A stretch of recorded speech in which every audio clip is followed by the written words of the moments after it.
You know this already. You're paying too much for too many tools, and the ROI isn't showing up in your pipeline.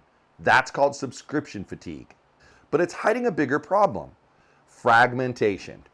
We've normalized a 15-tool Franken-stack, but the real cost isn't the invoices, it's the chaos between them.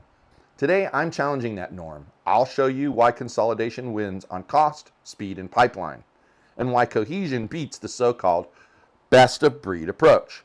We're going to walk through the financial math, the workflow reality, and a migration blueprint that you can actually run. And there's a secret step that makes it 10 times easier. Let's expose where the real cost hides inside your integrations. Now, most teams don't lose revenue because their tools are bad.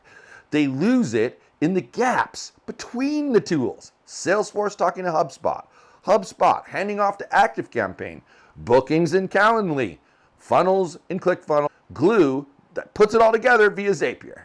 Now, on paper, it sounds flexible, but in practice, it's extremely brittle. Every connection is a failure point, and every failure taxes your pipeline. Here's the dirty secret in tech leadership circles: fragmentation is the real killer of performance.